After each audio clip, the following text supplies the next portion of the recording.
Today, we'll explore some of the arpeggiator and sequencer functions of the Moog grandmother. Start out with a sound you like, and press the play button to engage the arpeggiator and sequencer engine. Now, with all of these switches to the left, it will play the notes that I hold down in the order I hold them down, in the octave I hold them down, like so.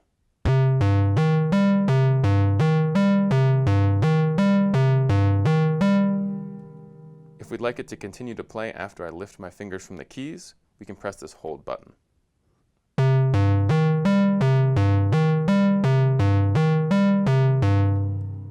Now with the bottom switch, we have control over the octave range.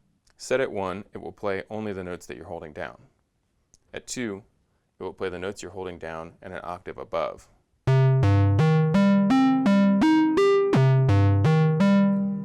And 3, it will do the same, but for 2 octaves above.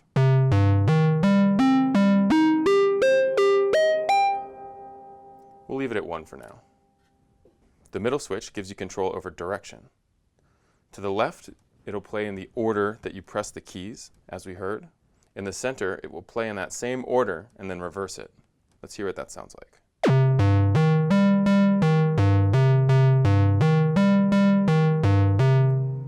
And to the right, it will play the notes you hold down in a random order.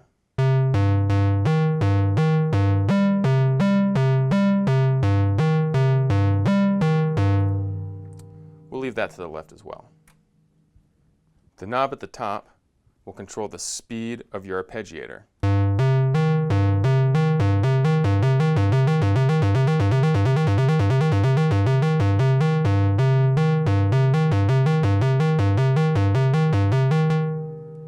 That controls the sequencer as well. Let's record a sequence. We'll flip the mode switch to the rightmost position to enter recording mode. Now we can enter a sequence step by step using the keyboard.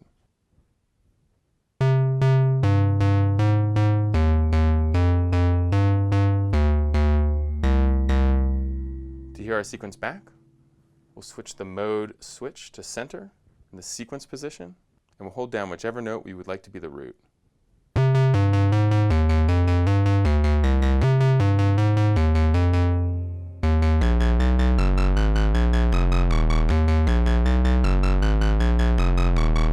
The grandmother can store 3 sequences at once and switch between them with this bottom octave/sequence switch.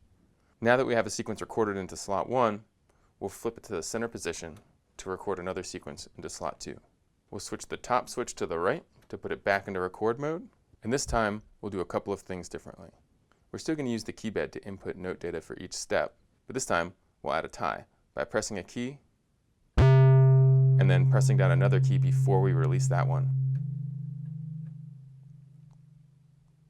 We'll do that again.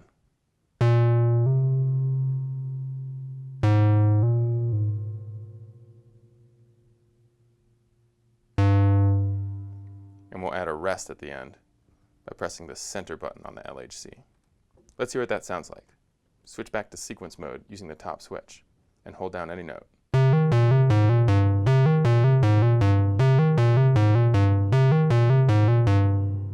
You can hear both the ties and the rest at the end. Let's record one more sequence. Select sequence number 3 with the bottom switch and put it back into record mode with the top. This time we'll just record a bass line.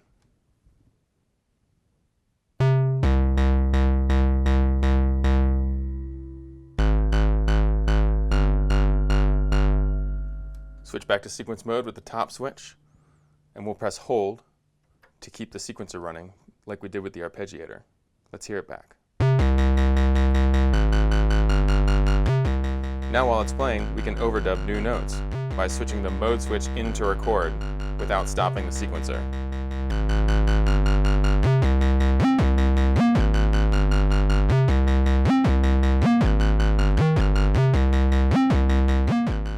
If we switch back into sequence mode, our keyboard returns to normal function, transposing as we hit a new key.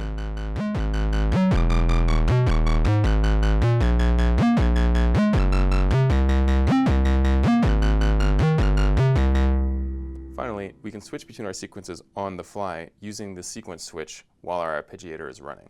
Let's try it out.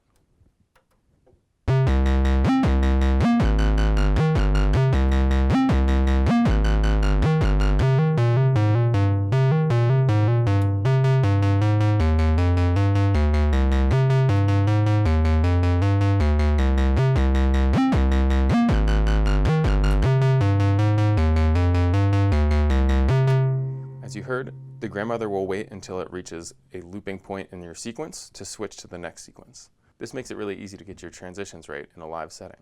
And there you have it, sequencer basics of the Moog grandmother.